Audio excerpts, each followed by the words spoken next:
We are more interested in knowing what is happening in the lives of other people than what is happening in our own lives. We are hardly aware of our thoughts, our feelings, our emotions, and yet this is the area which is the seat of maximum progress, of maximum growth. And also, if unexplored, if unattended, this is the area which is the seat of maximum pain. Now, we recently lost a national treasure, someone who gave us so many Bollywood hits.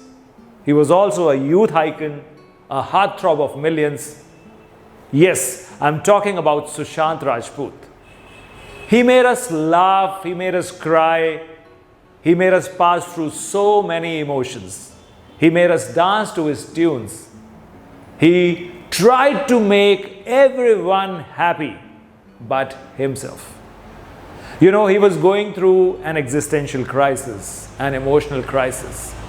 He himself was on antidepressants. He was suffering from depression. He had anxiety. He had insomnia. And ultimately, we lost him. Now, whatever the reasons or the mysteries behind his death, but he is no longer with us. So the larger point is that we may be having tons of money in our bank account. We may be having millions of fans who are admiring us, who are appreciating us, who are following us. But if we do not have an emotional balance, if our emotions are not in sync, then it's going to reflect in our personal lives, in our social lives. It's going to show up in our relationships, on our business, on our health. So, my dear friends, we must take care of our emotional life. We must take care of our emotional states. As Socrates has so beautifully said, that an unexamined life is not worth living. So, on a day-to-day basis, on a moment-to-moment basis, we must spend some time with ourselves. And we must watch our emotions. We must see in which direction our emotions are headed. Are they going the negative way, the destructive way, or they are constructive? They are creative. They are giving us a better quality of life. They are improving the life of the people around us. So guys, we must take time out to explore our emotions. Now, in order to do this, we must know that what are the basic human emotional drives or urges or our emotional needs. Now, if we look at our emotions, then basically all of the human action or behavior, it starts with a desire for comfort or pleasure. Now, pleasure is the motive behind any human action. At the same time, we detest the feeling of pain, the emotion of pain, which prevents us from taking a certain action. Likewise, we have the emotion of security. We all want to have an emotional feeling of security, some certainty, some predictability in our lives. We love to have the basic amount of food, shelter, and clothing in our lives. When we come back from our workplace, we need a place where we can chill out, we can relax, we can be ourselves. Then we desire a kitchen which takes care of our gustatory needs, which also fills up our bellies. And we also are keen on having a wardrobe that has all the clothes to take care of our seasonal requirements and also to satisfy the needs for a particular occasion or event. So these are the basic human needs of security that every individual desires. Then, if life would be all about security and predictability, it would be such a dull life. Now imagine a life where everything stays the same, nothing changes. Everything is predictable, everything is secure.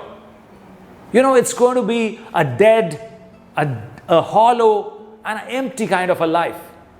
So there has to be some element of insecurity, some element of unpredictability in our life. So this emotion of uncertainty, it is also important to have some vibrancy in our life. Then we have the emotion of love, and we have the emotion of, you can say, we have the emotion of success in our life and significance in our life, which is equally important. Now, this requirement of emotion, it varies from individual to individual.